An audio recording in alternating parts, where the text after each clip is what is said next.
Hello friends, आज की guidance जो है ना 3 कार्ड्स की है। और पहला कार्ड जो मैं उठाने वाली हूँ वो आपकी जो अभी सिचुएशन बीत के हटी है ना, वो है जो पिछला महीना था कह सकते हैं आप, उसमें क्या थी। That was 4 of swords. देखिए 4 ऑफ सॉर्ड्स में देखिए एक बंदा लेटा हुआ है और उसके ऊपर 3 तलवारें टंगी हुई हैं, एक उसकी साइड पे रखी हुई है। And he is in a praying position, यानी कि इस वक्त वो एक रेस्ट की पोजीशन में, he is trying to heal himself और वो वेट कर रहा है कि ये सब जो है सब कुछ गुजर जाए। क्योंकि सॉर्ड्स का कार्ड यही दिखाता है कोई कॉन्फ्लिक्ट है जिसमें से आप गुजरे हैं, कोई बिट्रेयल है, कुछ तो आपकी लाइफ में ऐसा रहा है कि आपने अब ऐसी स्थिति में अपने आप को पाया कि you have to rest, regain your strength and then start working again in all the fields. Maybe it is a relationship, maybe it is finance, maybe it is your career, whatever.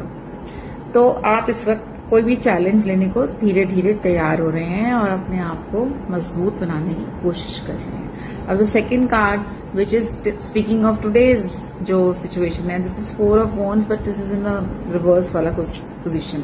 अब reverse में ये बता रहा है कि घर में कुछ या रिलेशनशिप्स में, फैमिली में कुछ तो झगड़े हो रहे हैं। हो सकता है वो आप उसका पार्ट नहीं है, हो सकता है बाहर वालों की वजह से हो रहे हैं। सो आपको ये देखना पड़ेगा कि इन क्वारल्स के अंदर आपको हिस्सा नहीं बनना है।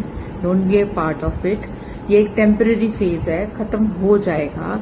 क्योंकि पार्टीज बन जाती है ना गुस्से में, यहाँ भी एक पार्टी बन गई दूसरी और एक दूसरे के अगेंस्ट बोल रहे हैं, ये सब कुछ this kind of thing is going on. तो इसलिए बेस्ट ऑप्शन है कि आप अपने घर पे अपने जो जिनको आप चाहते हैं उनके साथ आप समय बिताएं, spend time with your loved ones और तब तक वेट करें जब तक आपकी प्रॉब्लम्स खत्म नहीं हो जाती हैं।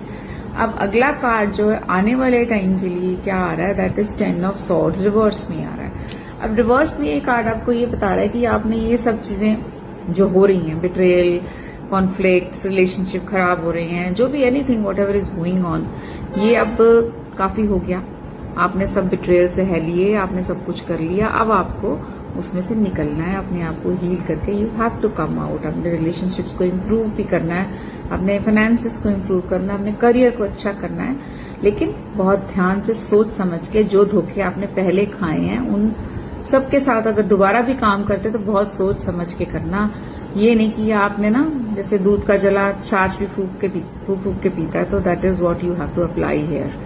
So I think you must have liked what is the guidance at this time, and thank you and have a nice day. Bye.